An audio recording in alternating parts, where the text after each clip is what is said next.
All right, this is the last topic for this episode. We're just kind of zooming by these. This one, though, is actually going to be chock full of science-y facts and me mispronouncing science things.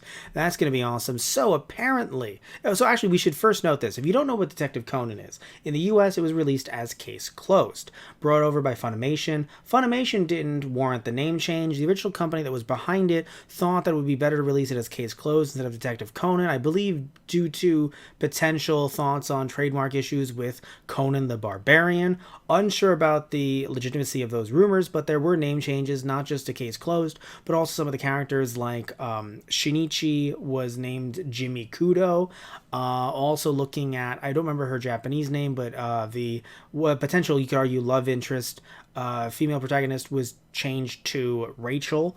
And then everyone, Richard Moore, which I forgot his original Japanese name, was a private eye. So basically, the manga anime is about the main character, Shinichi Kudo, Jimmy Kudo, who ended up kind of being at the wrong place, wrong time, ended up getting poisoned by a kind of like mafia organization.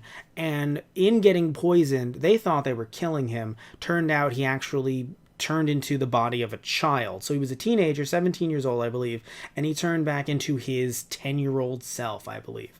If it was not 10, it was like 8 to 11.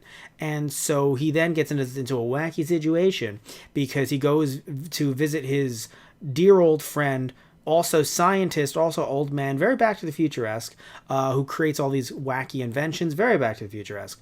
And he ends up, as he's going to see him, basically saying, Doc, I have been drugged. I am child now. Rachel comes over and sees, oh my goodness, is that someone who's related to Shinichi, Jimmy? Because he looks very familiar because, she went to school with him.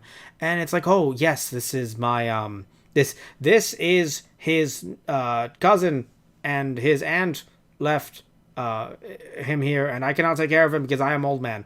So can you? And so she takes him in, and they've been living together for 20 years. The anime has gone on for pretty much 20 years. In real anime manga time, I don't know how long it's been, but you would think it'd been long enough that he'd at least be showing signs of puberty. Either way, the drug that turned him into a kid, you would think that is pure science fiction nonsense, really relying more on the fiction than the science. However, interestingly enough, by the way, the drug in the manga anime was called APTX 4869.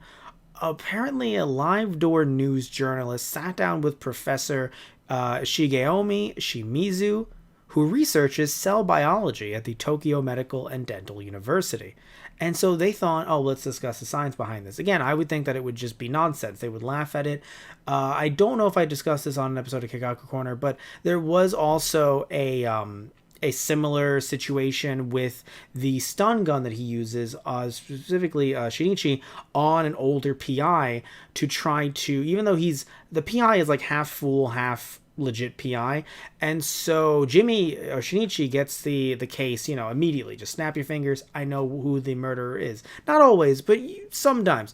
So the idea is, well, I can't say it because if I do, I'm a 10-year-old. What can I? No one will believe me. So he ends up with a stun gun putting the PI to sleep, and then also using a voice change device to talk as him. Stun gun, sadly, not actually a real life thing. The PI would have died by this point, doing it so many times, so that actually cannot work. But apparently, Shimizu did not shoot down the possibility that a drug like APTX 4869, which remember turns Shinichi into a child, could be created. So it's not shooting down the possibility that it could happen. So in other words, you would think, oh, silly fantasy, not accurate. So he goes on to explain that normally billions of cells die every day in a process known as apoptosis. Apoptosis, I'm going to get it right eventually. As this process is repeated, the telomeres in the chromosomes get shorter, which is linked to the body's age. Because Shinichi was almost an adult at the time he took the drug, the cells in his body would naturally have stopped dividing. By taking the drug, though, the mature cells would have been killed off and replaced with cells that can telomerase, like the cells within a child's body. In other words, a de-aging drug would have to accelerate apoptosis and increase the length of telomeres within the body. There is already plenty of research in apoptosis, and scientists are already able to decrease the size of cells to a certain degree. Now, if you guys want to follow along with this with me, the article's in the description box down below, as always. Now, what they're trying to say here basically is that theoretically it is possible, and there have been some research into doing stuff just like that. But again, this is only talking about the cells, because the professor goes on to mention that even if the drug manages to kill the mature cells and make the human body smaller, the bone tissue needs to be broken down and the bone structure needs to be reassembled. So in other words, yeah, your cells can make you smaller, but you still got bone. You still got bone. You got tissue and you got the actual bone structure. So it becomes an issue. And then the professor goes on to say that this could be achieved by making the osteoclasts active. Also, in order for Shinichi's mind to retain its adult consciousness, the drug would have to not reach his brain, although it's noted by the professor, by Shimizu, that it's not common for medicines to reach the brain anyway. You actually have, your brain has blood vessels that have barriers to protect your brain. So in theory, yes, Shinichi's brain could still be the brain of a 17-year-old. It wouldn't revert back to when he was 10, but that doesn't mean that you would have to essentially have the drug make your cells smaller, which it can already potentially do, again, theoretically here. But your bone tissue and your bone structure would need to be made smaller at the same time. So again, it's theoretically possible, but to me, just as my personal jumping in here, it does seem like more fantasy than reality. However, coming from the professor's mouth, he says that it is quote-unquote very difficult to create the drug in real life, but does not discount the possibility that it could be done in the future, interestingly enough. So there is research, again, according to this professor, into anti-aging. And that as long as the process doesn't involve a complete restructuring of a human's cells, a cellular and skeletal structure, it's not so unrealistic to create a way for the body, to turn back time on a small scale. But here's where things get really difficult. So if you've been following the anime and the manga, Shinichi is eternally trying to turn his body back. And I say eternally because it doesn't seem like this show or the manga has an end in sight. So he is eternally trying to get his body back. Very